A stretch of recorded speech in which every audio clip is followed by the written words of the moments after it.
Corrections and Institutions. It's Tuesday, February 11th. We're going to continue our conversation that we had a couple weeks ago with our legislative council, looking at some proposed language that the administration wanted to include in the appropriations BAA that dealt with funds within the cash fund, and in terms of those funds being unencumbered, and they would remain in the cash fund. That's how the current statute reads, but the language is also looking at the spending authority would be subject to provisions in 32 VSA 701, which is part of the cash fund structure.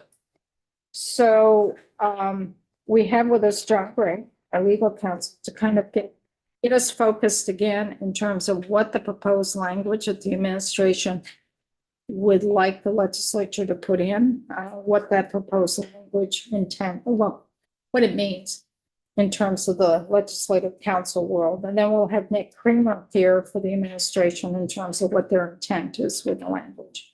So John, welcome. Good. Thank you, guys. John Gray, Office of Legislative Counsel. I'll admit this is not fresh on my mind, but I think I can level set with you guys and kind of set up the context that I think will best set Nick up to speak to the intentions behind this proposed change. So we're talking about Title 32, Section 1001B, which is what governs the cash fund. The final subsection of that, and you don't have to flip to this, but just to call it, the final section is the spending authority section. And it speaks currently under existing law to the encumbrance of cash. And the way that that's set up currently is to say that any entity authorized to make expenditures from the capital infrastructure subaccount shall have not more than 2 years from the legislative session in which the act authorizing the expenditure was enacted to encumber the fund. So it's speaking exclusively to encumbrance. Any remaining unencumbered funds shall remain part of the fund account. So I think what we had talked about in this context, admittedly, we don't know the operations that guide this or the intent behind the initial language, but the thinking here was that cash is special. There's a desire to ensure that it's used in a timely manner. If it's not encumbered, designated for a particular purpose within those first 2 years, it would remain available. And we're talking exclusively about that capital infrastructure subaccount, so known as one of the two subaccounts within that cash fund. So the new proposal is to strike that language and in its place to say that the spending authority authorized in the capital infrastructure subaccount shall be subject to the provisions of 32 VSA 701A. So instead of having specific language in 1001B that calls out a distinctive set of requirements for cash within that capital infrastructure subaccount, this would say spending authority authorized for that subaccount will be subject to the normal provisions that apply to the capital bill. That's what your Title 32, Section 701A is. So if you look at Title 32, Section 701A, and we look in particular to subsection C, we'll see that the spending authority authorized by a capital construction act shall carry forward until expended unless otherwise provided. And then notably under subdivisions 1 and 2, all unexpended funds remaining for projects authorized by capital construction acts enacted in a legislative session that was 2 or more years prior to the current legislative session shall be reported to the General Assembly and may be reallocated in future capital construction acts. And then in subdivision 2, same lead-in language, any amounts appropriated in a previous capital construction act that are unexpended, but in this case, for at least 5 years, shall be reallocated. So after 2 years, spending authority authorized within the Capital Construction Act under this section 7A may be reallocated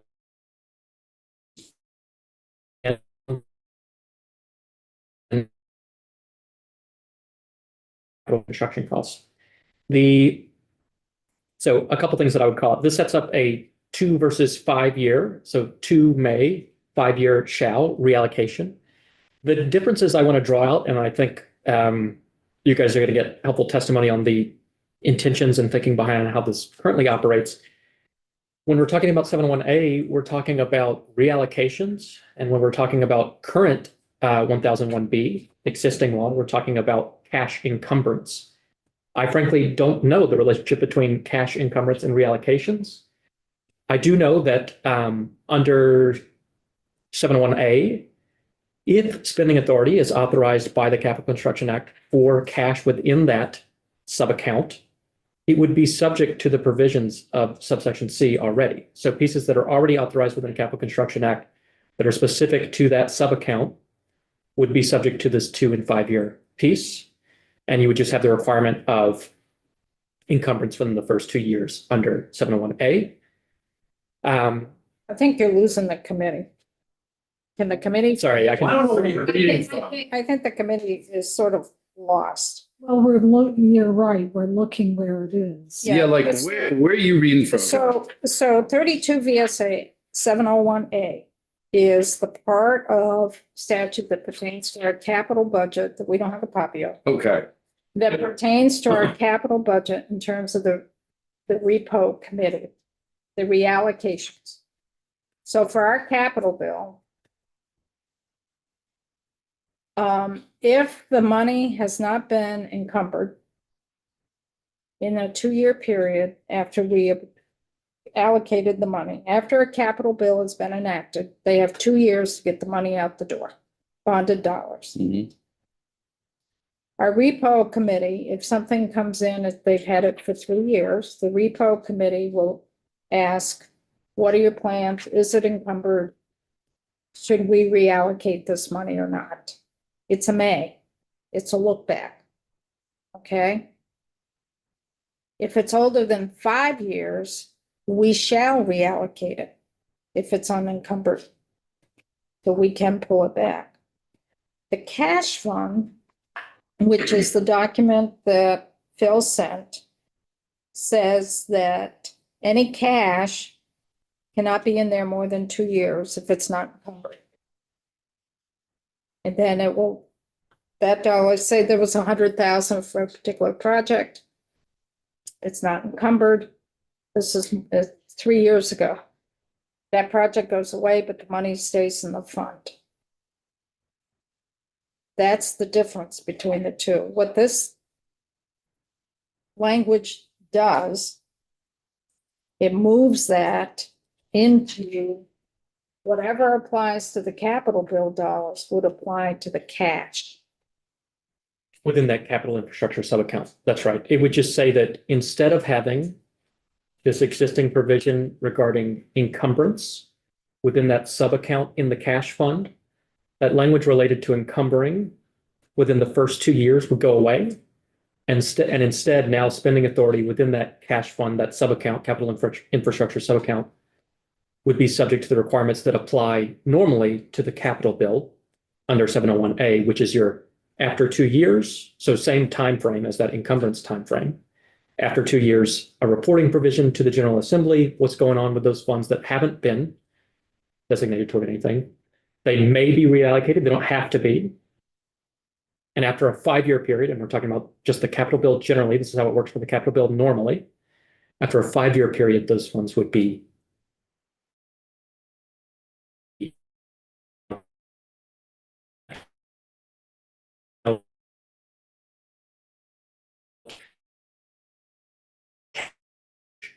was kind of getting in the way of understanding the meaning of this, because it could be that the way people treat encumbrance and reallocation is quite similar, in which case you can see the reasoning behind why to subject this provision to the same measures that would apply in the capital bill. But what we had talked about is just that cash is different, and you might want to have an independent requirement that you encumber cash within those first 2 years. You would lose that under this proposal. There wouldn't be that particular requirement, or I say requirement, the way that it currently works is if it's not encumbered within that capital infrastructure subaccount, within the cash fund, within the first 2 years, the remaining unencumbered funds remain part of that fund account. So you're just losing the encumbrance provision, and you're subjecting anything within this capital infrastructure subaccount to the provisions that normally apply to the capital bill. One of the big differences that would be picked up here, I guess you could say, is that up to this point, we've been talking in a way as if all spending authority authorized within that capital infrastructure subaccount would come exclusively within the capital bill. we don't know that that's the case. We might expect that to be the case because this particular language that applies to that capital infrastructure subaccount is basically talking about projects that are shunted off from the capital bill process. They're things that you move outside of that process so that you can reduce cost of financing. But if you had spending authority under current law that was authorized for this subaccount and was outside of the capital bill, that wouldn't be subject to those 2 and 5 year requirements that are in existing 701A. And now this broad language here would subject anything to those provisions, regardless of whether authorized within the capital bill or elsewhere. So, hang on, Joe. So the proposed language would give more authority to this committee and the capital budget or over the cash, in essence.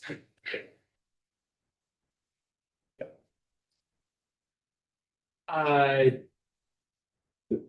you say more? Do you mean because the reallocation process would be governed by 709A? And the cash in terms of its allocation and its reallocation would be we would be in the driver's seat in controlling the cash. That sounds fair to me.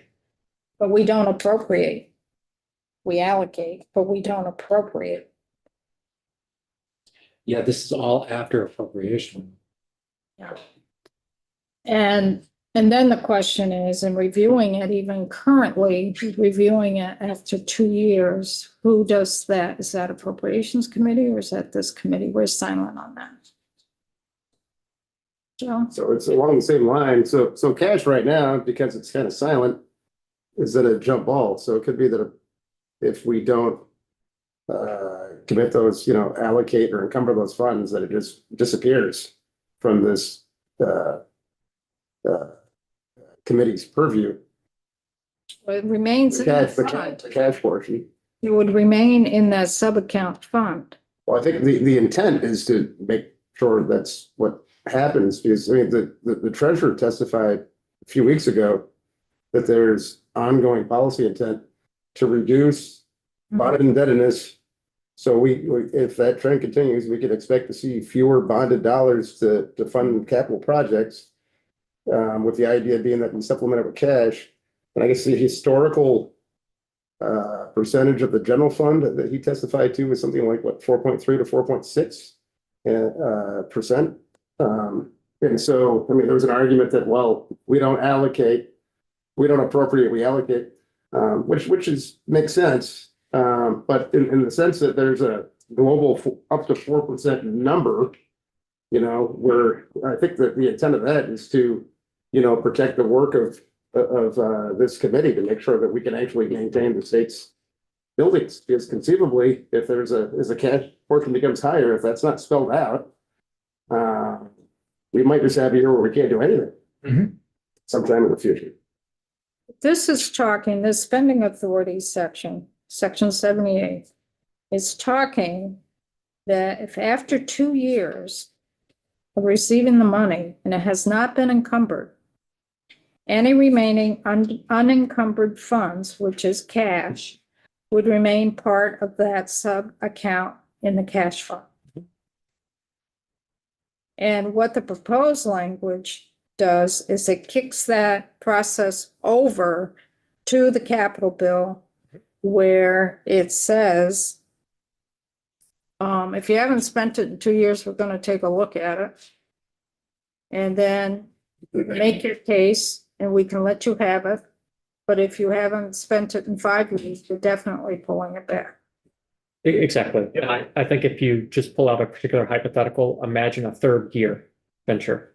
Under existing law, that 3rd year, you're in the 3rd year, so after the first 2 years, those would be unencumbered funds. They would remain within the account. So presumably they're available to other projects. In 3rd year, under the new proposal, which is subjecting to the standard capital bill process, they could be made available, but they may not be. That's kind of the meaningful substantive differences. There's a requirement for a 2-year encumbrance under the existing law.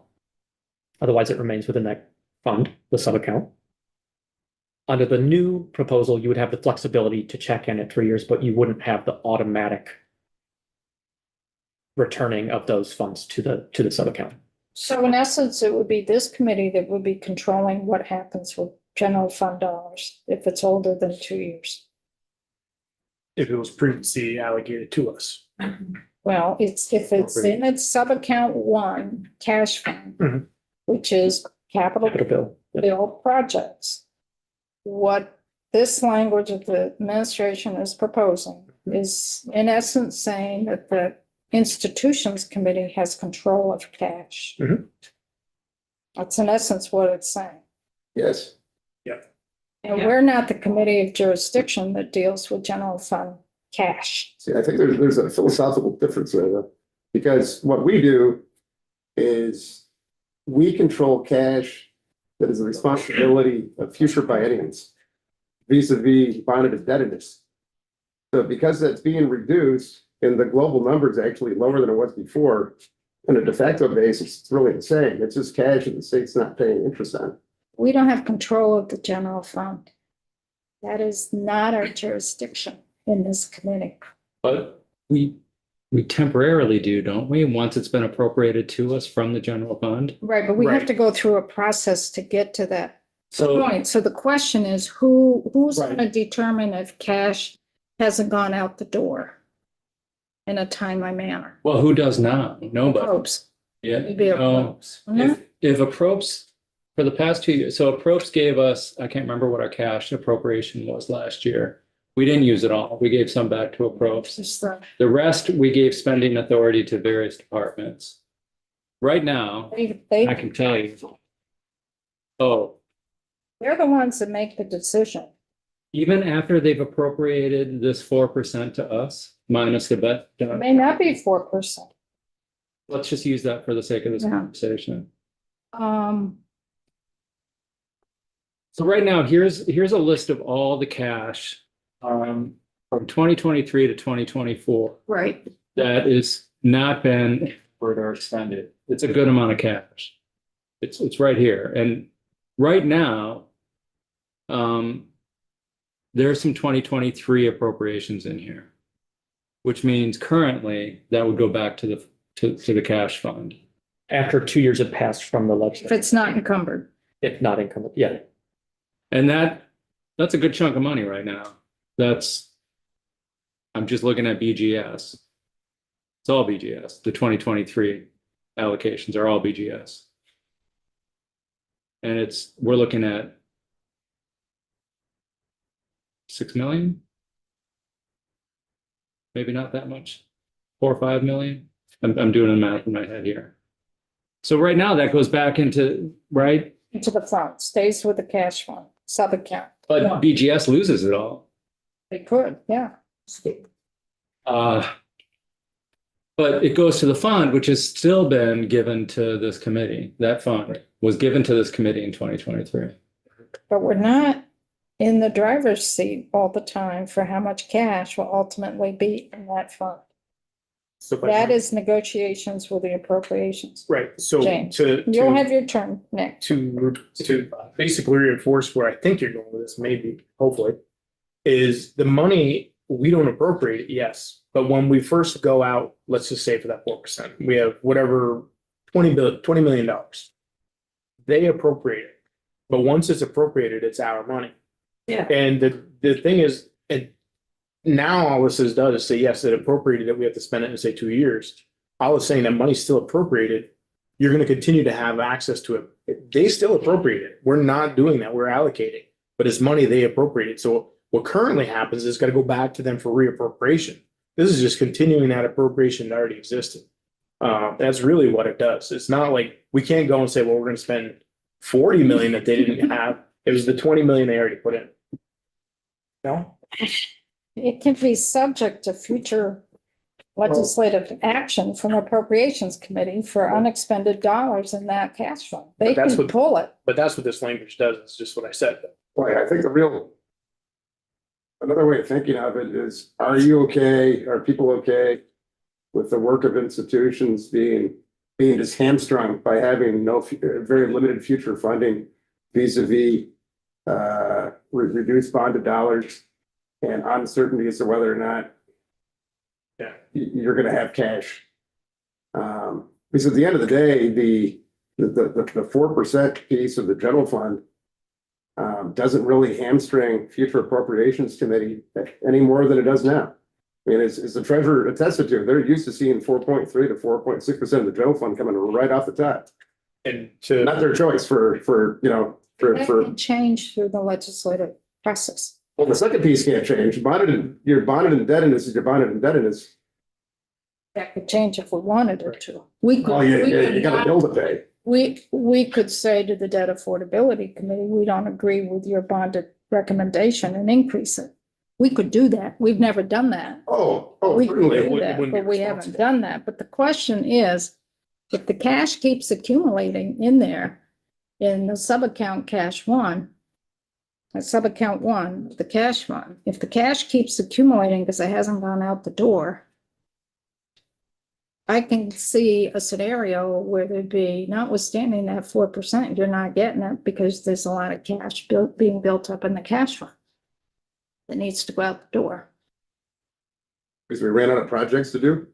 No, because the cash was accumulating in the cash fund, it wasn't being encumbered. So you're not getting any more cash until that gets out the door for any other new projects. Well, they certainly can do that. It's the language now says up to 4% less of the general fund, less differential. Future appropriations committees could control it in that regard.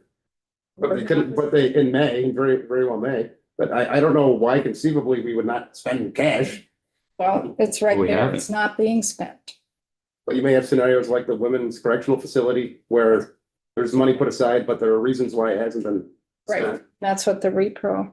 So John, you want to, I was just gonna say, this is not me trying to get out of the chair. But I think what is gonna be helpful for you guys to make an actual decision on whether you would like to do this language or something similar would be to know what current practice is under existing law and how that aligns with existing language, and what the envisioned benefit from having this proposed language is. And then if we see that it matches, that's something we can discuss. Otherwise, I think we're talking a lot about words, and we want to know if the words match practice and what benefit is to be gained by this.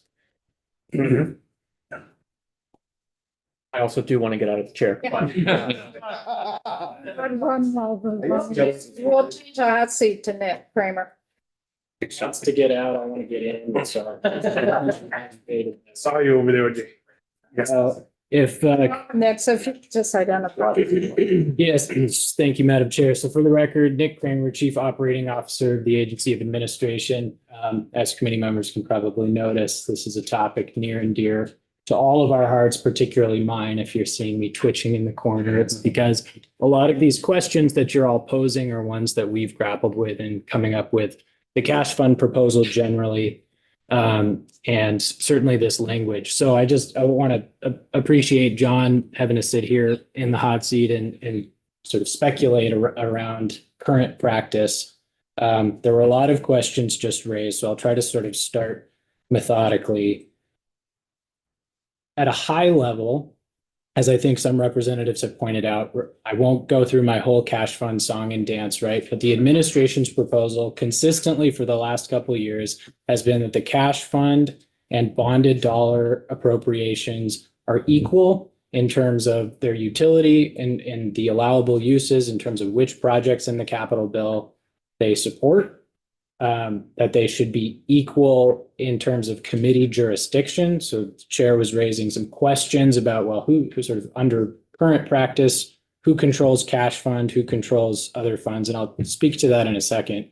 But the administration's strong belief, as we've said many times, I think Representative Luneau alluded to, is that, this is really a mechanism to fund capital projects. And as such, the cash fund appropriations process generally should be the purview of the institutions committees. I know the chair has pointed out on several occasions that, well, the appropriations committees make appropriations. We have and I think we've stated this, sort of a difference of legal precedent opinion about whether that has to be the case. In an ideal scenario for us, we think that the appropriations related to the cash fund can and should happen in the capital bill. This piece of language we're discussing today is sort of part of a comprehensive proposal on our part to put the jurisdiction of the capital cash fund appropriation here in this committee and in your Senate counterparts. I will say, we know how the legislative process goes, that there's lots of compromises, there's lots of stakeholders. Even barring that, even if the decision is made, which we don't necessarily support, but even if the decision were made that the appropriations, the cash fund appropriations will continue to be in the big bill, which there are some complications around doing that. I think that there are ways that we can have a collaborative conversation about like this piece of language and other pieces of language to help support the concept, which, as folks have alluded to, is really that the cash fund is our best bet to fully fund our capital bill moving forward, just with the writing on the wall, the way it is with our debt recommendations, the cost of borrowing, the cost of capital projects generally. We just we really have a lot of eggs in this basket, which is, I think, one of the reasons we're back here talking about this. So specifically to the question about, all right, current practice. So why did we propose this, this amendment? I really appreciate John's pretty thorough overview of the existing law. There's this question about encumbrance, and some of the accounting terminology. So, and the question was raised, so what actually happens? Well, the way that the law is written currently, we would have to, so the first cash fund appropriations were made in the 2023 biennium. They were FY24 cash fund appropriations. According to 32 VSA 1001B subsection C, the way our financial operations staff would have to interpret that law, I think it says cash fund appropriations shall be encumbered no more than 2 years from. So first point of clarification that we were looking to have, and I think this is really just clarification genuinely with this committee. What date does that mean? So if it's 2 years from the legislative session in which the appropriations were made, does that mean the last day of the session, which in the case of the 2023 session could be either May 15th or whatever it was? There was also a governor's veto override. And so the last technical day of the session was I think June 20th or June 21st. So there's some ambiguity there. Was it from the date of passage of that capital bill in which the appropriations were made? Depending on the answer to those questions, in the next couple months, now in 2025, those cash fund appropriations will automatically expire.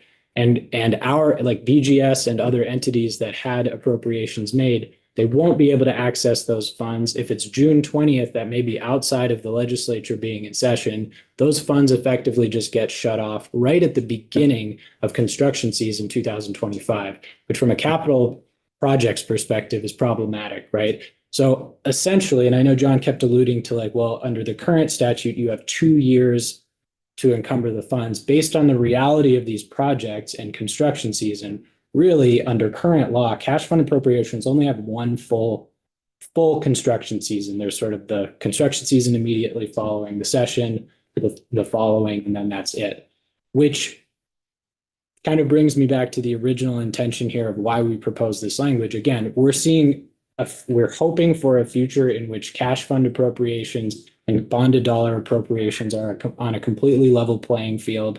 It wouldn't matter to departments whether they get a cash fund appropriation or a bonded dollar appropriation as such, particularly because we think they should be the purview of this committee.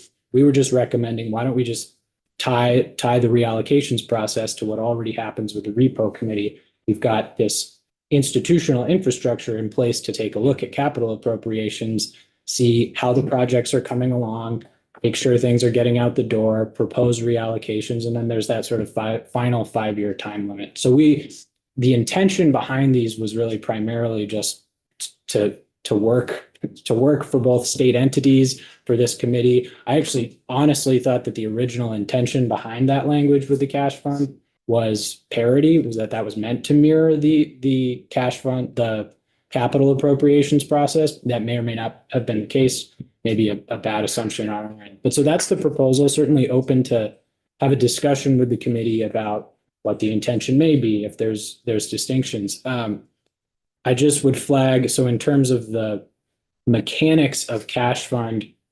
reallocations versus capital reallocations. So depending on where this committee decides to advocate and where the cash fund appropriations land, there are different processes through which a cash fund appropriation would need to technically be reverted versus bonded dollars spending authority. I'm happy to speak to those nuances in more detail, but I'm also cognizant that I'm saying a lot of words. I always like to pause after words to take questions, and so maybe we'll stop there and can circle back. Can you give me the 2-minute spiel on what that reallocation would be for cash versus capital? Does Yeah. it have to go back to reports? Well, generally, any one-time appropriation, which is what these are, right? And I do want to just correct the record. They're not general fund one-time appropriations, right? They're cash fund one-time appropriations, which according to the governor's proposal would live in the capital bill. You'll see there in your draft capital bill. And what we were envisioning was that they could kind of live in that piece of legislation. I think. I want to stop you there too, because they're in the state budget. That's where the Law matters. appropriation for those cash dollars for those projects we've allocated. The appropriation piece is in the state budget. In recent years. We carry it in here as well as a way to track it. In terms, when folks want to know where a project is, they're not going to know to go to the appropriations bill. They're going to come here. We don't appropriate it in our capital bill. We don't have the authority to appropriate. It is done in the House and Senate Appropriations Committee through the state budget, and they list in the state budget those projects that are being funded with cash. That's where the appropriation occurs. Certainly appreciate that as a really accurate description of historical practice, Madam Chair, and current state of affairs. Just to clarify, again, the administration's proposal is to alter that so that moving forward, the appropriations themselves, not just the allocation of the projects, but the appropriations would occur in the capital bill, like all the other capital projects, whether they're bonded dollars or cash fund appropriations. So, and I appreciate that that's been a conversation. There's ongoing work on that front, but our proposal would be to move them to the capital. Okay, so try. Did you finish the reallocation piece of that though? So the reallocation, any one-time reallocation, under current practice happens in the D section of the budget. There's a reallocations and reserves section. So depending on what posture this committee wanted to take with regards to the location and jurisdiction of the capital appropriations, could either happen in that D section of the budget, in which case there would need to be some coordination with the committees. I mean, I would sort of describe that as maybe like a halfway point between like the administration's proposal and current practice would be a world in which if the appropriations committee's absolute line in the sand wanted to keep the cash fund appropriations in their big bill, we could envision a world in which this committee and the appropriations committees had sort of a normative understanding about this committee makes the recommendation on how this bucket of funding is spent. Here's the recommendation to the appropriations committees, and they would plug that into the budget. That's sort of a halfway state. It's also possible to amend statute such that the reallocations for the cash fund could happen directly in the capital bill. That's an ongoing. So we've got some more questions. Connor and then Sean. Yeah, sorry, Nick, I'm a bit late to the party. I'm trying to, what you're saying that this year is the administration is sort of agnostic on what cash is spent on, right? Is that a change? Because I thought like last year we were talking about maybe us wanting it a little more flexible and the administration wanting it a bit more restrictive on certain projects. You could do planning, that type of stuff. If that's your recollection, Representative, it certainly doesn't. It's a bit foggy sometimes, Nick, so yeah, I could be wrong. No, as far as I've been working for the state, our whole proposal has been that the cash fund and the bonded dollars should have parity and be equally flexible, used for the same processes. I think it's been brought up in testimony a couple times, very, very originally as part of the initial conceptual discussions. I think there was a point in time in which it was considered as part of a conversation. Well, should the cash fund be for sort of like shorter term projects, planning and design? That's, I think, what I was remembering. Yeah. I think fairly quickly into the process and the conversations, we jettisoned that idea, realizing that, look, this is really, we're seeing this as an imperative way to keep funding the capital bill, and like kind of the only option as we see it to really meet our capital needs moving forward. And so there was no point in limiting, prescribing what the cash fund could be used for compared to bonded dollars. We also didn't want to create a scenario where departments internally are leery of getting cash fund appropriations where there's like this preference for bonded dollars. We felt like they should be used interchangeably, which this reallocation conversation is a big part of. Sean? I can't say that I'm following it all that well. I'm trying my best here. I guess my ask is, what are we getting at? Like, are we gonna change some verbiage here? Is that what you're presenting to us? And then how do we do that? That's their language is being proposed. So our proposal representative, which was in the governor's recommended operating budget BAA, Yep. was this language proposal to strike a section of 32 VSA 1001B, which has some descriptive language around cash fund appropriations currently and their reallocation timeframe. Right. We're proposing to get rid of that Yep. and tie the cash fund appropriation reallocation process to the existing statute that governs the bonded dollar reallocation process to create parity between the two funds. And I get that. I guess my next question then is that, have you thought through, those two becoming equal, is there any negative side effects to that? We see it as a really positive development, Representative. I mean, Okay. that's our whole goal with the cash fund from all of these different angles, is to set it up as an enduring funded mechanism to help fund the capital. Okay. And this we see as part of it. So do you see, if we did that it ties the appropriations hands in terms of what access they might have to general fund dollars for other items they may be interested in? So really, really appreciate the question, Madam Chair, because I think that's the a crux good of one. the issue. And I actually, I think you'll see, at least in our thinking, the answer, I think, makes sense. So first off, I want to restate, because I really don't think, I mean, I can't state this enough. I think Representative Luneau pointed this out earlier. Under current and historical practice, the appropriations committees have no discretion about paying debt service costs, right? They have, well, in fact, actually, statute says the treasurer has to pay our debts, right? That's just line in the sand. There's not even actually legislative action needed to be taken for that. But so that means that whatever percentage of the general fund budget goes towards paying our debts, which for the purposes of this discussion is capital spending, bonded dollar appropriations, and the bill due on those appropriations, we have to pay that. Historically, that was somewhere between 4% and as high as 6%. The appropriators, your colleagues down the hall, don't have an option about that. What the cash fund concept is trying to do is saying, okay, let's lock in that 4% number. That's the amount of the general fund budget that we are, as a state, dedicating to our capital bill. It's not ever going to go higher than that. It's going to be 4%. Whatever we're actually paying in debt service costs, we still have to pay that. Whatever the difference is, we're putting into this cash fund to fund capital projects. That's the essence of the. Ties the appropriations Well, hands. but You're I can finish. equating that with our debt service, saying our debt service that we owe is tying their hands as well.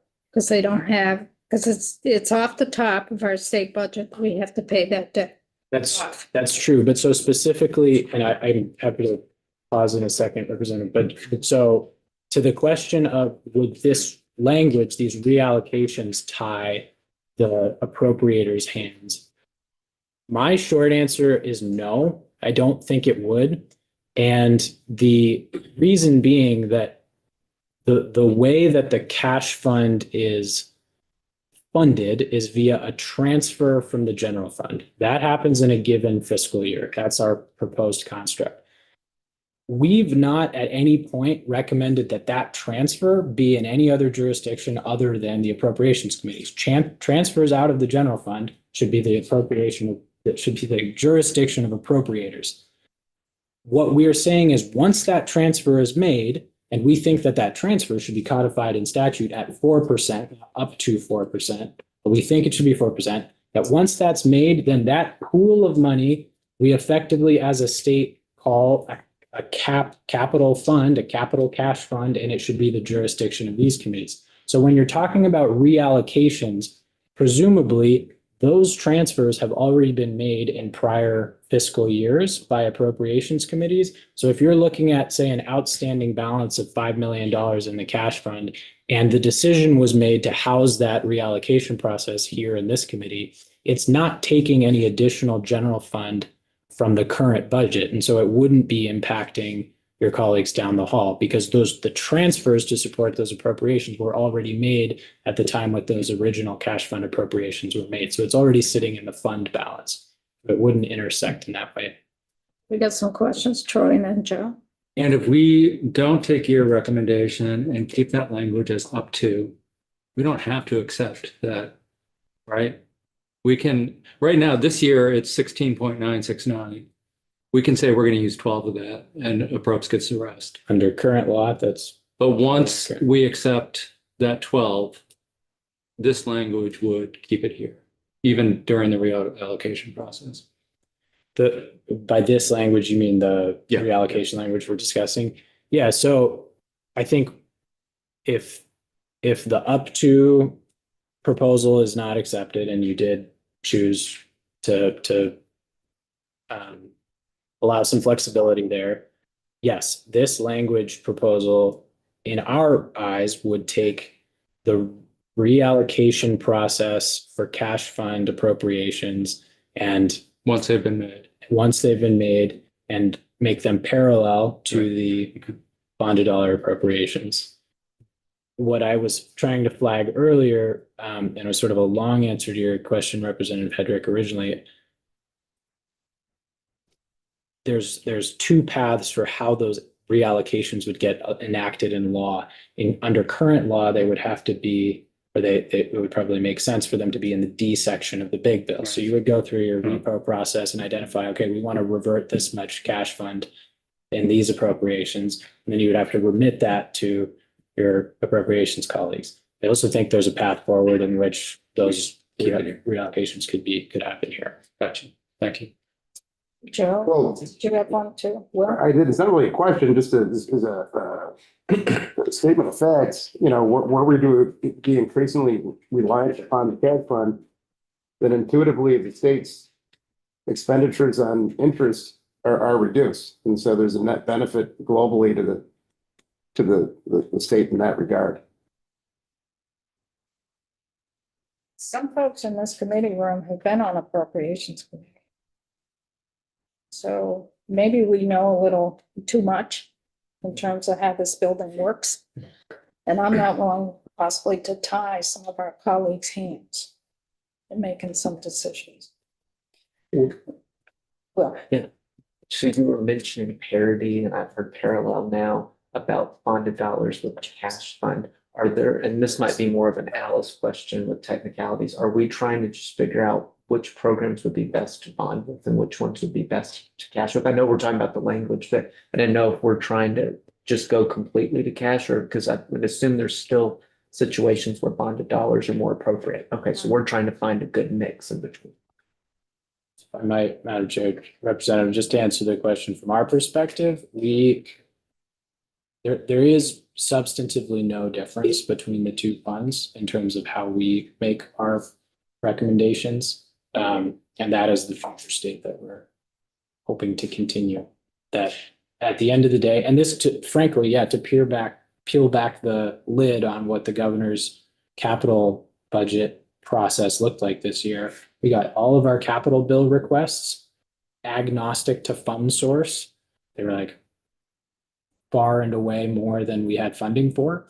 And we took a look at the available funding that we had both in bonded dollars and cash fund and made prioritization decisions on projects, not even thinking about the funding source. And then at the end of the process, just kind of went through and assigned some projects to cash fund and the remainder to bonded dollars. So we're really hoping that there's not, the intention behind all of the statute and all of these conversations in recent years, Representative, is that the two are interchangeable. James and then Sean? Well, for me at least, the concept is relatively simple, straightforward. The issue really comes down to philosophy, whether someone or all or some of us feel a certain way or another. But in the context of, the thought of, for example, hamstringing appropriations, the other side could be said, I'm not saying it is, but could be said that if we don't do something like this, then that's hamstringing our side. I'm not advocating one way or another, everybody's got to do what they want. But there's a bigger picture. And at the end, who knows, it could be a bad idea, it could be a great idea. But the idea of treating the cash like the bonded dollars and making sure that all of that is controlled by this committee has at least some value. Whether how we work through it is not whether or not that's a complicated policy decision, but whether we philosophically agree or disagree. At least that's my take on it. Madam Chair, so I appreciate that, Representative, and I think just in response, I've heard this term hamstringing a couple times for the Appropriations Committee. To stick with that metaphor, to us, it seems like there's two options, right? Either a voluntary, mutually agreed upon hamstringing that's capped at 4%, or a non-voluntary and involuntary, non-discretionary hamstringing that could go as high as whatever the debt service appropriations wind up being, right? If we really let this cash fund concept wither on the vine, and then by necessity or deviation in CDAC recommendations, we start getting into an era of more borrowing, particularly in the current interest rate environment, it's very likely that those debt service levels will creep back up. I would flag for the committee, if you all haven't already noticed, debt service appropriations in the general fund went up $10 million just last year. So they were like 70 something, and now they're like 80 and change. And that's just based on the most recent issuance we did, which continues to try to chip away at our authorized but unissued amount. There's a significant amount of that outstanding still that we're going to have to be working through in terms of the timing of our issuance and our current interest rate environment, right? It's not very cheap to go out and issue bonds. So I think even in the best case scenario, if we keep investing in this cash fund and we make good commitments, we're still probably looking at a small tick up in debt service appropriations over the next couple of years, right? And if we deviate from this cash fund situation, those could really climb really quickly. And soon appropriators would be more hamstrung than they can imagine. I don't know if you have, what's what are we talking about cash? Like if you've got 60 million, right, for a year, how much is that are we talking about as cash and how much is going to go bonded? It's a portion of the capital. 16. 60, right? That's what we Well, we got. got 16 million in the current fund. Right, 16 million, We right? had The formula is 4% of general fund, less bond and debt is. So if the general, this is not the real number, but if the general fund is $1 billion, we would get 40 million. And then if we had 20 million of bonded indebtedness, then we'd have 20 million in cash. If it were 42 million, we'd get no cash because we went over the 4%. Gotcha. That's an accurate statement, Representative. To your question, maybe if I'm taking some liberty in interpreting it, like how much cash fund would be a portion of the capital bill moving forward? Yeah. Currently, the answer in the current biennium is there's $16 million in cash fund. There's about 110 in bonded dollar. You can't compare 1 year to 2 year. We got 50 million that we've been able to bond for 1 year. So it'd be 16 million of that 50 million bonding capacity. Right. So you can't say 16 out of 100 million because that's 2 years. very good point, Madam Chair. So in fact, we're hoping it'd be higher. It'd probably be like, Okay, that's, say 30 million out of 100 million, right? So a really good distinction. Based on current projections, and we've done these analyses, you know, every year as we've moved the cash fund forward. Yeah. If we can kind of stay this course, and whether it's statutorily codified hamstringing or just like a normative agreement, of which there are many in this building, right? Things that aren't written down, but are agreements between chairs or sort of, look, we know that we have to fund our capital bill and here's how we're going to fund it.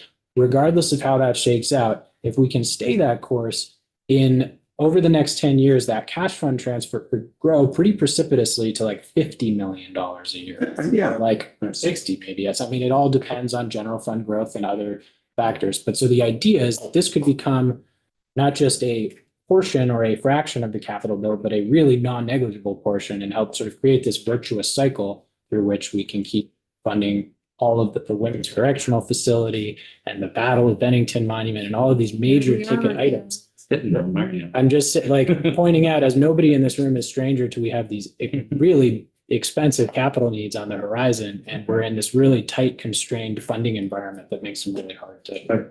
Thank you for that. That helps. Yeah. Other questions? I just have one more.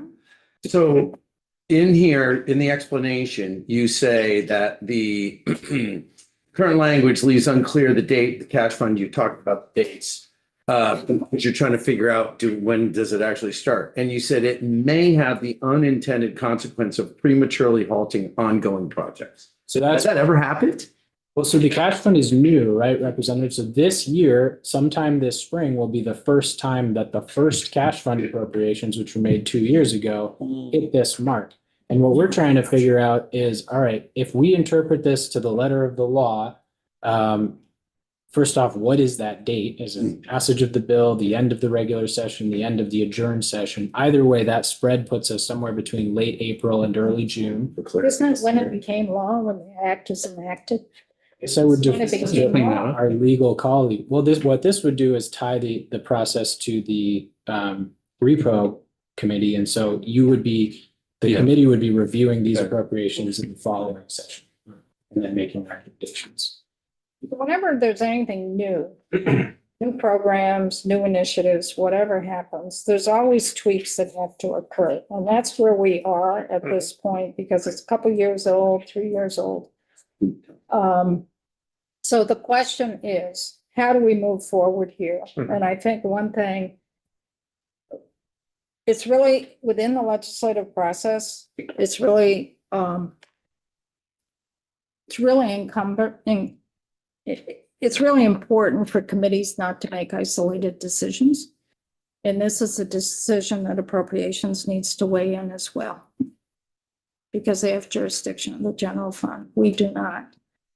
And it would be, I think, to our advantage if we could reach out to some members of appropriations committees, the appropriation committee in the House, and really see what their perspective is on the cash fund.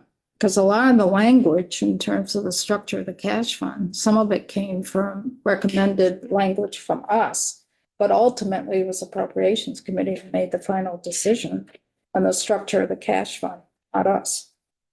General Assembly generally voted on it, right? We did, but it was the appropriations committee that really wordsmithed the language. We made some recommendations. Does the appropriations committee have this kind of review like having or no? I don't think this session yet. Yeah. Representative. What I would recommend is that we have some time for us to reach out to our colleagues in appropriations committee to figure out some of the moving pieces here for the cash fund.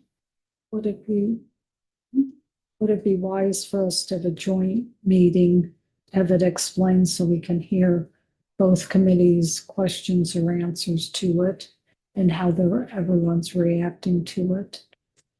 We could, I don't know if approps would have the time to do that. So if the committee is comfortable, I can reach out to the chair to kind of figure out how to go forward with this, because their schedule is really, really tight. And I think that would make sense to have a joint meeting. I just don't know if they would have the time to do that. I think it goes without saying, Madam Chair, we have provided some testimony on this in prior sessions to a prior appropriations committee. Certainly would love the opportunity to be part of those discussions. Obviously, there's a lot of technicality as we're seeing today that comes from the administration in terms of a proposal, and certainly happy to be on hand to speak to that thinking and kind of the vision. I think we need to push that fact, because if we're going to be allocating or appropriating, whoever's doing that now based upon some of this language, we all have to have an understanding. And even if it was a half-hour meeting, we better darn well be making the time to get this right. That's my humble opinion. And it might end up also being some members of this committee sitting down with some members of the appropriations committee and hashing it through too. For that, let me reach out to the chair of the appropriations committee and see what process we want to.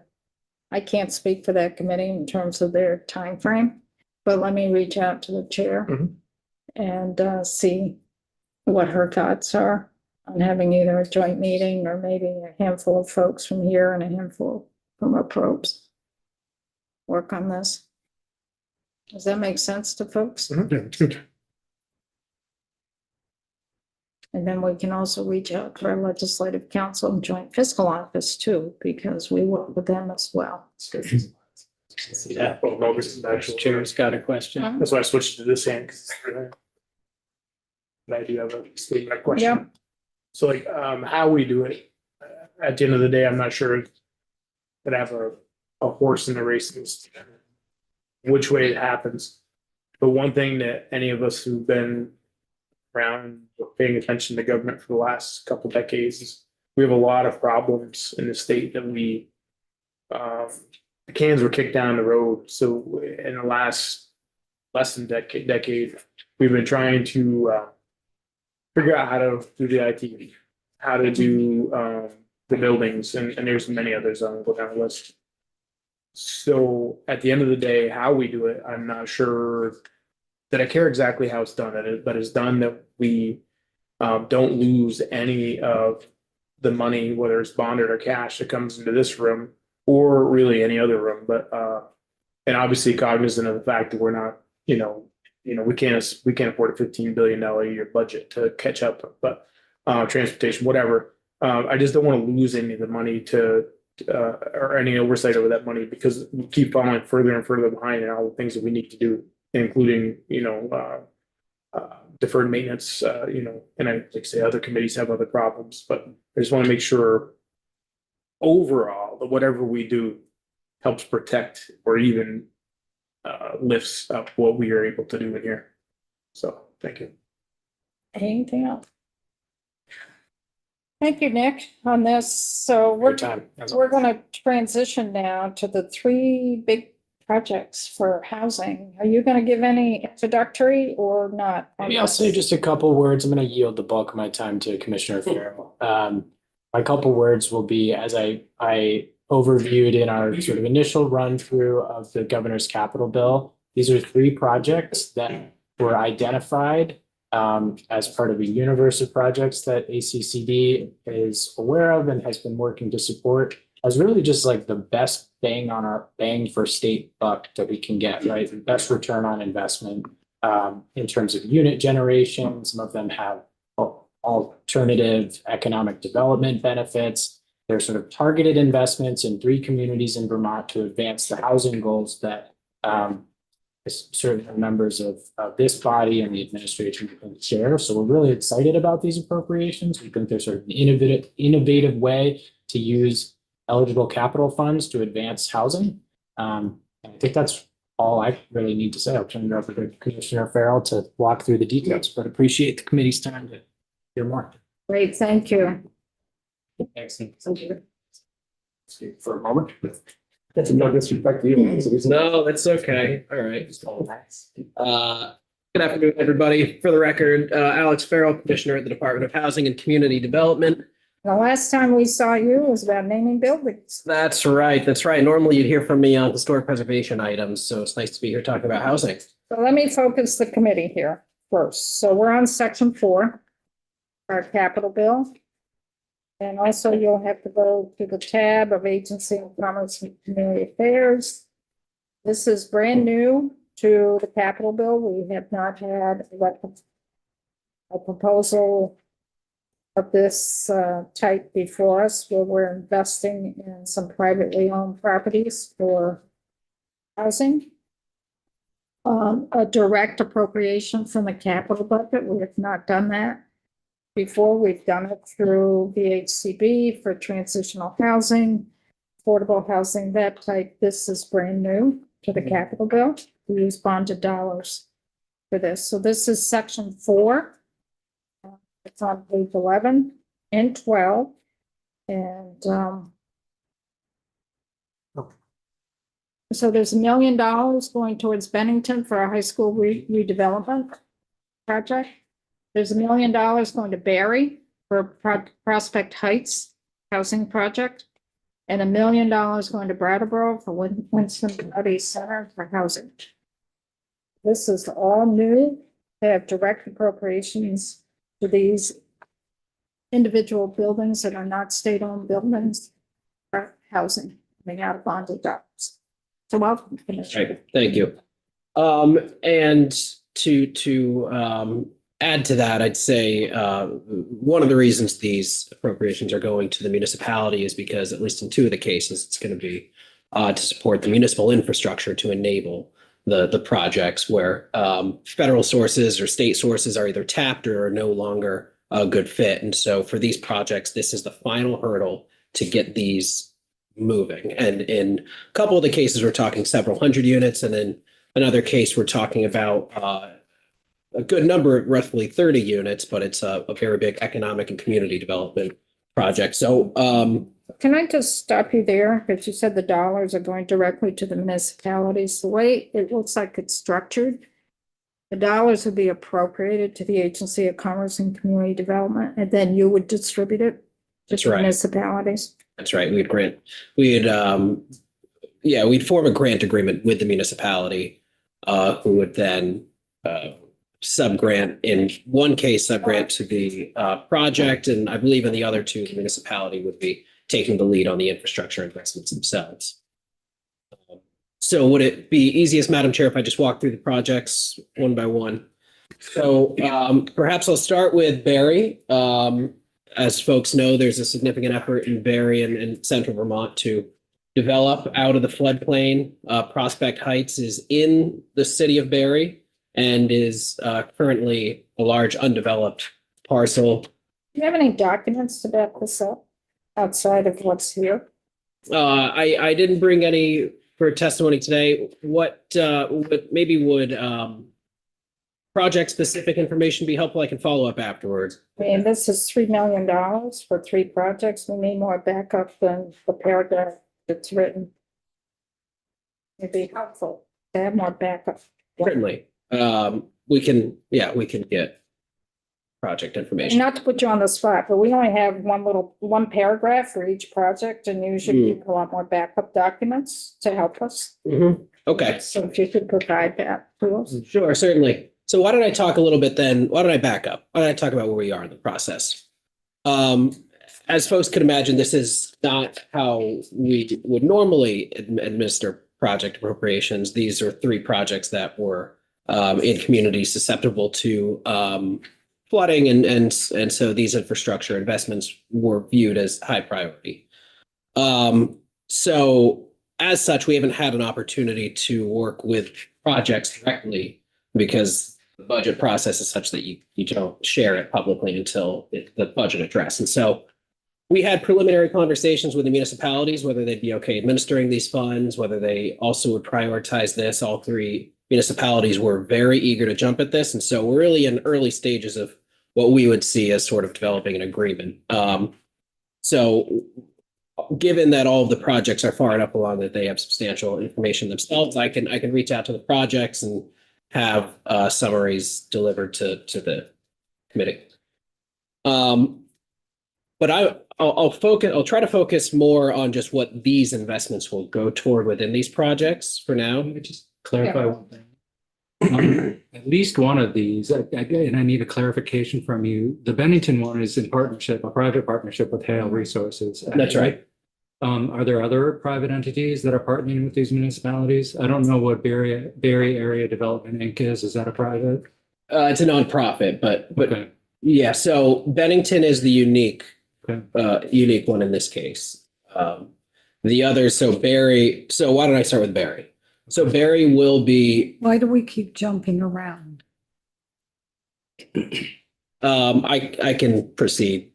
Is there one where you'd want me to start, Representative? I'll go right ahead. There's no information to view, but I'll listen. Why don't you continue with Barry? Okay, thank you. So in the case of Barry, that's going to be an appropriation to the municipality where they need support bringing infrastructure into the site. This is water and wastewater infrastructure. The Prospect Heights project is a housing development, roughly 70 units. In this case, the federal funds that have been administered, specifically the Northern Borders Regional Commission funding, they awarded a significant, I believe, $2.8 million to this. So the project is at a point where now they have substantial funding to support the infrastructure going into this parcel, which is out of the floodplain. It's a great place for Berry City to expand, but they're sort of at the cap of what they can accept for federal dollars. So this million is what Berry City needs in order to sort of clear that last hurdle and now get moving. The city will own this infrastructure. This is not going to be a sub-grant from the city to Berry Area Development Corp. So how much is the total project?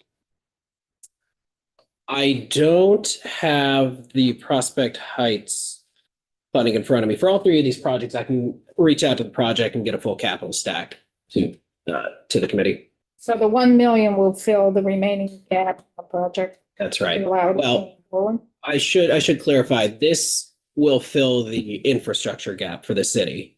So this will allow phase one to get underway and get units to begin construction. And what is phase one? You know what? I just received a note that told me how many units are in phase one. I'm sorry to pull out my phone. It is 79 units. So the 1 million would be used for what, for those 79 millions? This will be water and wastewater infrastructure into the site, as well as I expect probably to support some of the road infrastructure. So that would be for the whole facility, not the 79 units, correct? That's right. Facility's 128. That's right. Up to. Potentially yielding.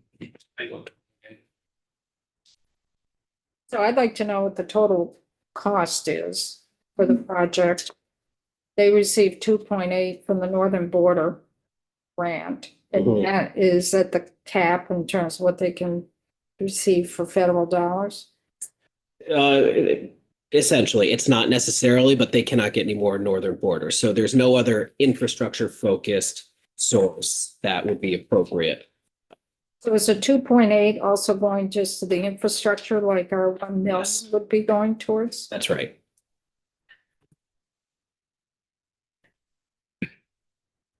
And where are they getting the money to actually do, are they building new or is it renovations?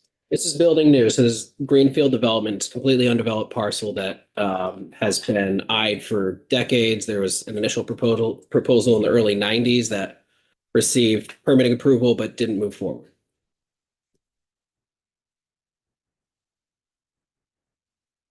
How far along is the city of Barry, or the town of Barry, whichever one it's in, is in? Do they need zoning change for this, or is it all a get-go? The zoning is approved. It fits within current zoning. Who And it's owns, this, who owns the land? I believe it's the Fectos, and they're partnering with Barry Area Development Corp. We need a lot more information on these projects. That's what I was just gonna say. Yeah, thank you, Madam Chair. I think I'm now understanding that there's a bit of the committee is looking for a full picture on all of these Yes, projects. we got $3 million that's being asked here. Mhm, It's a big chunk of bonded dollars out of 50 million, mhm. which is new to the capital budget. So could I propose that maybe I'll walk through what I have today and then can I come back later in the week and present you a full picture of each project? That would be really helpful. Certainly. This will be just a really broad overview. This will be a high overview of where these investments are going, and then perhaps I can reach out to the projects and maybe have them present their projects to you. I think they might be a better. Okay. And in the meantime, I can provide more resources. Thank you. Certainly.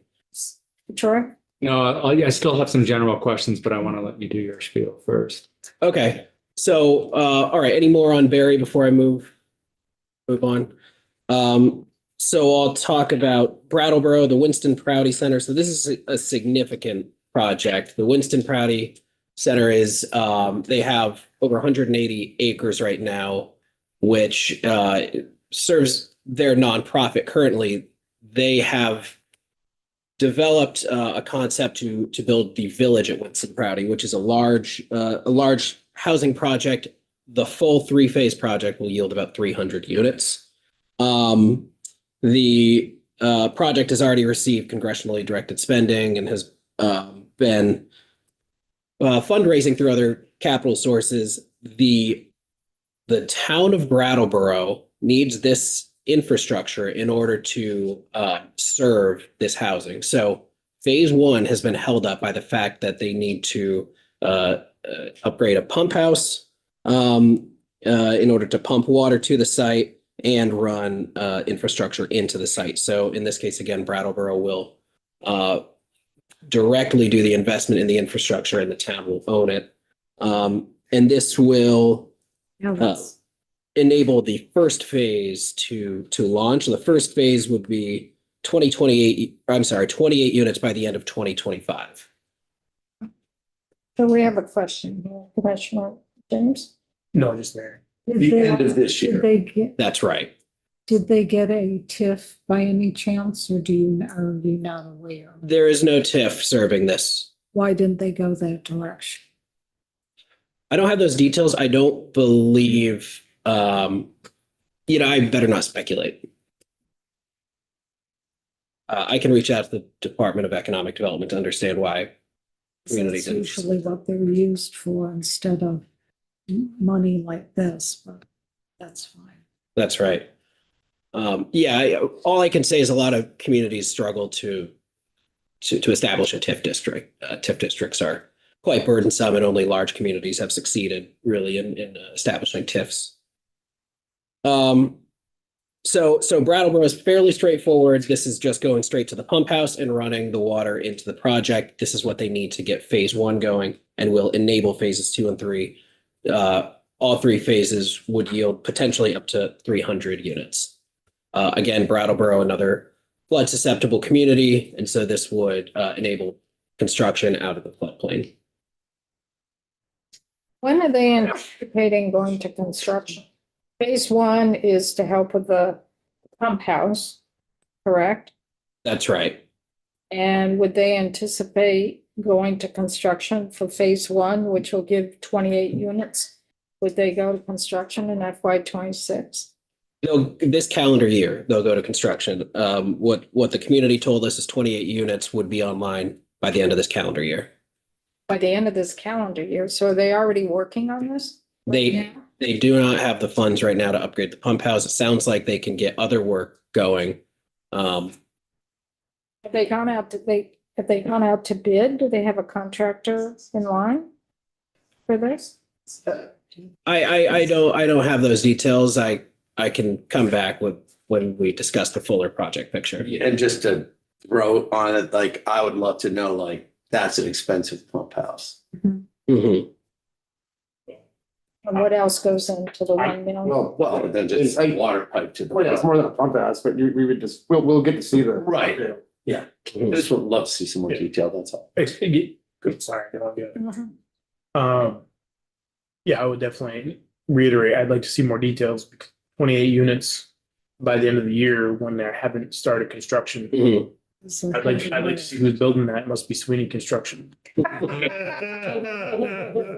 a problem. Are they waiting for this money, this 1 million to know that they've got the money to go forward with phase one, or are they just going forward with phase one regardless? Our understanding is they cannot move forward with the funding they currently have, so they would be waiting on this money. It's a pretty short time frame to 6 months by the time. And you only got 4 months of construction time, and if they haven't already gone out to bid, Mhm. And if I- they don't get the money till July or after, that's pretty Mhm. tight. That's right. I'm just working on what I have in writing here from the town, but when I come back with fuller detailed. Which is not much. well, we'll have you back with more detail. But you can see our line of questioning, and this Yes. is what we question every project to see how the money will flow, to make sure that for the fiscal year, it's going to be used, how much is going to be used. We do this for everyone who comes here to testify. We want to find out the time frame of the project and what the dollars go to. Absolutely. So we're not, it's not any different what we're asking you than what we ask of folks. Certainly, But this is so new to the capital bill, we're gonna have a little bit more scrutiny. certainly. Thank you, Madam Chair. The final project is certainly a housing focus, but is broader than just housing, whereas the others are primarily housing projects. This is housing as well as community and economic development. This the Bennington High School redevelopment. This has been a very high profile project with many sources in it. This is a project with brownfields money, funding from VHCB, low income housing tax credits. So there are a lot of different sources, community development money. So a lot of different sources supporting the different aspects of this. To talk a bit about what is involved. This is just under 30 housing units. It would be a child care center to serve up to 102 children, supporting 20, I'm sorry, how many jobs? 27. 27, thank you. And so that just gives you a sense of sort of the breadth of this project. This type of downtown redevelopment is incredibly complex. Folks have tried to redevelop this parcel many times and haven't been able to get there. This is a successful attempt in bringing a lot of different funders and a lot of different stakeholders together, including one of the local nonprofits. So this 1.1 million would be subgranted from the town of Bennington to the developer to go into several aspects of the project, including floodproofing. This has been one of the complexities of the project, which is floodproofing such a substantial building in the floodplain, while still maintaining the structure itself. This funding would go towards floodproofing, several geothermal wells that will need to be drilled in the parking lot, as well as some outer building repair to maintain the building itself through the rest of this. So this is I'd say, unique project in this case where it's not the municipality investing in public infrastructure. They gone out to construction for this yet? They have not started construction. They've had approval to do this, right? Yeah. We don't know for long. Total. It keeps changing.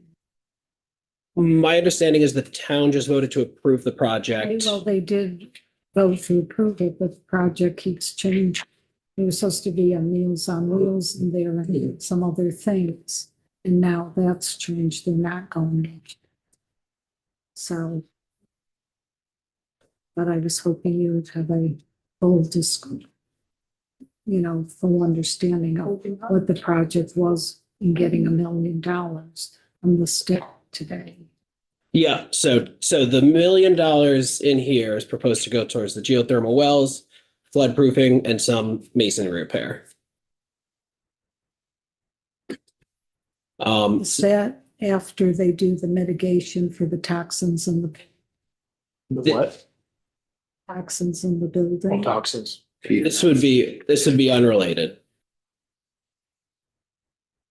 So, as you can see, for all three projects, what we need is total project cost for all three of them. For each one, total project cost. how far along they are in the project. Mhm. Do they need any more permits? Is it a go?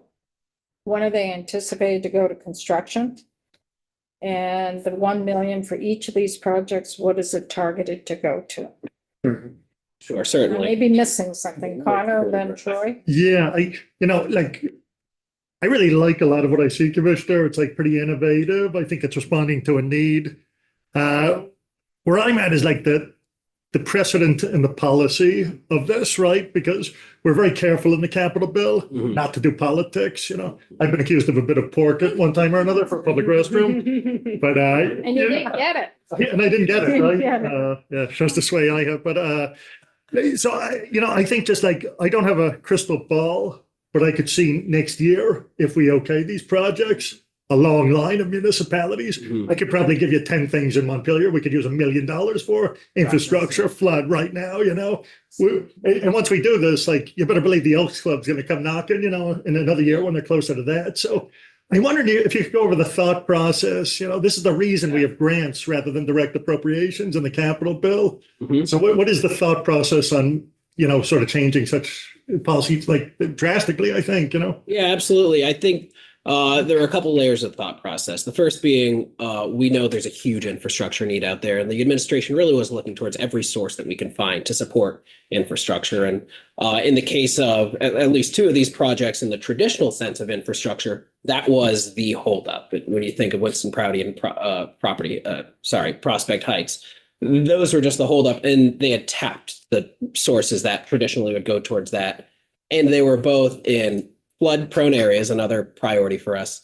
And these would projects that would bring substantial units online. And so in this case, it was almost, hey, this is a final piece that can get these off the ground. And so while this is not traditional and not the way we would normally fund these projects, it is worth sort of the odd discussion here in the capital bill in order to get these priority projects up and moving. Is it an exception or is this something the administration would recommend going forward as well with new projects, do you think? Was there discussion I on that? defer to COO Kramer on that. Okay. Yeah, I was just gonna, thanks, Commissioner, I jumped in, and I mean, I think the point which has been made in this committee before is well taken. You know, this is choosing a couple projects out of a much larger universe of projects. And I think the commissioner spoke well to the reasons behind the specific return on investment here. I would just echo that, like members of this committee, I'm in this building a lot and keep hearing the words housing crisis, right? We're treating this as a crisis. This is like a really pressing top priority for the last couple of years, both for this body and the administration. I think the feeling was, yes, there are some precedent issues, but we had this capacity in the capital bill to make a big difference in these specific projects. To your question, Representative, whether moving forward, but next year, are there 3 more? I think it depends on all the typical factors that go into a budget development. If there were 3 other projects that seem like they would have an excellent return on investment, if there's a robust CAF fund, transfer, and we have a good capital bill capacity to move forward, I don't think it's impossible the administration might consider future projects, but I think it all depends on the specific influences of the given year. This year, there was this opportunity to make a real difference in this massive problem that we're all putting our heads against the wall in some ways. And I don't disagree with the urgency of it. I think the mechanism is my concern. And if you do go this direction, is there another way to do it with maybe a more impartial, less political board to sort of prioritize projects that get funded rather than all us legislators coming with our, bibs on, looking for the hometown? I think as always, Representative, if this committee or other members of this body have a recommendation for an alternative mechanism moving forward that would effectively fund projects, we're certainly always welcome to open to collaboration. And I think we're all marching towards the same goal. Great, thanks.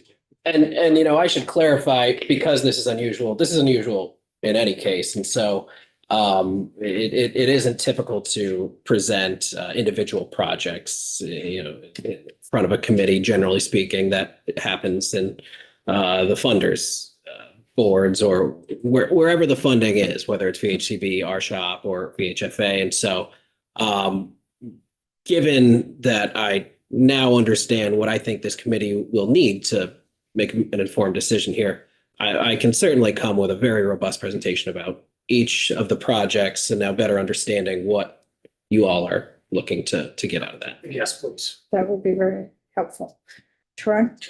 Just to add, most of my concerns have already been presented by the chair and by Representative Casey.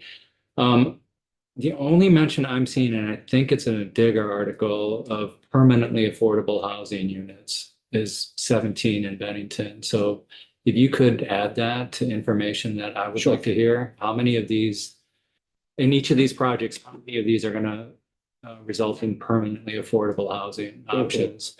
And I'm not willing to just classify this as precedent issues. This is a significant policy shift.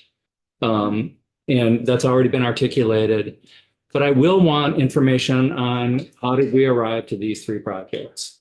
I'm especially concerned when we're partnered with Hale Resources. I don't know much about them or how one private entity is suddenly the recipient of state subsidies. I want to know how that happened. So what was the vetting process here? How did the administration come up with these three projects? Was there an announcement made? Right? There, to Connor's point, to Rep. Casey's point, there are countless areas in the state that would really love an extra $1 million to complete a project. So I want to know more about how these decisions were made, because that's not clear to me, about how all of a sudden we're talking about three projects. And I don't, yeah, you absolutely, housing is a priority. Affordable housing is a priority. I don't like using that to say, here we go, here's three. Yeah, there's so much kind of ambiguity around this that I don't doubt that this is going to result in some really good flood resistant housing. That's great. It's the process, and this is a pretty significant shift in policy. So, and it feels like it's just kind of landed in our lap, and we didn't really have anything to say about how or why this happened. It's a great project. I just have a lot of questions about how we got here, because all of a sudden it just showed up on a spreadsheet. Does that make sense? No, it certainly does. Absolutely. And we can share some of that. And in part, it's guided by where have housing entities already invested money. As you indicate, VHCB and others have already invested in the housing in Ben High. That's the one that's, I'd say, the most ready to proceed on day one, aside from Winston Prouty. But really, all of these are projects where we've seen other sources already invest, and that was, I'd say, one of the prerequisites in evaluating projects. Where is other housing and infrastructure funding already going, and where can we use this as sort of the gap filler? And I would agree with everything your friend has just said. But I would also say I'm not as concerned necessarily where the money goes or who goes to, as much as I'm concerned, not that I'm not concerned, but that at the end of the day, actual affordable housing is coming out of it, not housing that some people label, and the government seems to label affordable, which is not affordable to most means. And it's not just somebody, private entity getting state dollars without providing that truly affordable long-term housing, not affordable for 3 years, 5 years, but affordable. And again, to what I guess my standard affordable is different, but yeah. So what we're getting out of the money we're investing, it matters to me more than if it's a private entity and they can give us truly affordable housing. I want to know that. Like, I'm very hesitant giving money, especially outside of our system, and then not getting that for it. If that makes sense. It certainly does. And maybe I should dive in a little bit more to my comment in response to the previous representative's questions.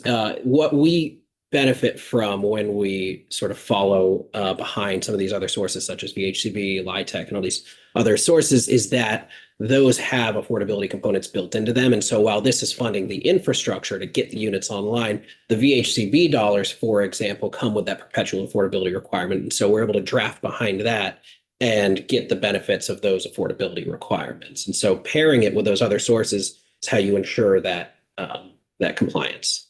So is this being paired with any VHCB dollars? It's There, any of these three? Ben High, certainly, and then I need to confirm with the others the full capital stack. I don't want to say for sure in this state. So it would be interesting to see if any of those VHCB dollars that are going to one or two or three of these projects are also coming from the capital bill. Mhm. Since we do fund. I can speak, that's right, absolutely, Madam Chair, and I can speak to Ben High. Those dollars, my recollection, is they came from their ARPA funds.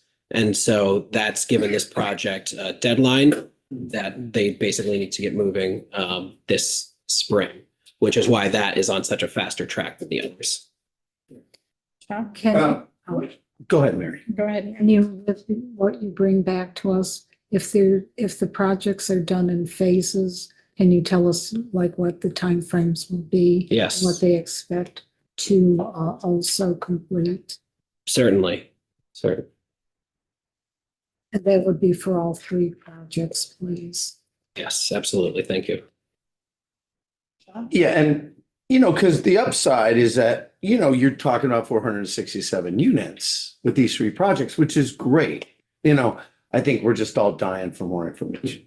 Absolutely. And for, how much of that is affordable. We just Yes. passed that thing in Shelburne where there's 375 units, but we know we're going to get like 45 perpetually affordable. Then we're going to get a breakdown of how many of like the next level, like missing middle housing. So the more information we get like that would be tremendously helpful. Certainly, absolutely. And naturally, thank you for mentioning that this does fit into sort of a broader spectrum and in part, not that this was a part of the Path to Vermont housing bill presented by myself and the governor, but this fits in with that broader plan. And so I think if folks are interested in gaining any familiarity with the suite of proposals included in that bill, I'm happy to present that, but I understand that may be a bit more than this committee would be interested in covering.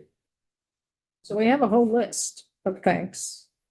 I don't know if folks want to add anything more. I would like to make sure that there is the other funding sources they've got, because that is supposed to be on the website. I've been told that in Bennington, and there's not a full menu of what's coming from where. So I'd like that out of for each project. Certainly, we can make sure. I think, given the level of detail that's going to be beneficial to this committee, I do think what may be the best route is for me to connect with the projects and have each of them come and present so that they can get the greatest level of granularity. I was just gonna add the same thing about other sources of funding. Yes. Also, obviously, the private investment from our side, if there's, what that capacity is. And then the other two, just any county that's money that's on. Absolutely. Absolutely. Yes, I believe in all three of these cases, you'll see that the municipality, the community has basically tapped out their resources to try to get these off the ground and have really prioritized these. So that'll come to bear as the projects present to you. So I'm gonna read off the list. Okay. I hope somebody's taking notes. If someone's taking notes, I promise. We want to know what the whole project costs are for each one. When are they projected to go to construction? You gotta get out your pen and paper there, Somebody is on Zoom right now watching you. I'm sure. What are the capital dollars going for? A time frame for spending, the 1 million for each project. How many will result in permanent affordable housing units? How did you arrive at these three? What was the vetting process within the administration? Time frame to complete all the phases? Any VHCB dollars? And other funding sources, which would also include private investment, town investments, or anything else, like ARPA dollars? Am I missing anything? the list of other funders and if it's phased in, if the projects are phased in. I have a time frame to complete all the phases. Okay, I didn't hear that. Yeah. And did you mention how we know that it's gonna continue to be affordable housing over a longer period of time? Yeah, how Yes, many yeah, will no. result in permanent affordable housing? And how we know that? How we know that? Yeah. Not just 2 years and then all of a sudden it's regular apartments. I don't know. I don't know how you do that. So most of our sources in Vermont have extended periods of affordability compliance. If you have any VHCB dollars, it's perpetual affordability. So you have to apply that perpetually. Certainly, and we can make sure they speak to that. And I'm sure you can appreciate this. So we all want a housing and we certainly all want affordable housing. But when something's new like this, we also don't want to, without doing our due diligence, say yes, and then have it come back that somebody took the money and ran, or that these affordable units turned out not to be affordable. Which anything happen in life. But if we don't do our due diligence, then that's on us. And so. That's exactly right. And I'll say in part, one of the reasons for us asking this to be granted first to our agency and then going to the municipality is that there's several layers of checks and balances to ensure that whatever is agreed to here, we have many folks at the state and municipal level making sure that is compliant. Else? Missing anything? We're good. So we'll reschedule. We'll work with you to figure out how best to go forward to answer these questions. Certainly. We may need a bit of lead time to pull this together. But we can do it. It'll work. Work. Anything else? Okay, thank you, Commissioner. Thank you very much. Thank you. Thank you. For behind us. So let's take a quick break, folks, and come back. Second, everybody. Yeah, we gotta get off YouTube, folks.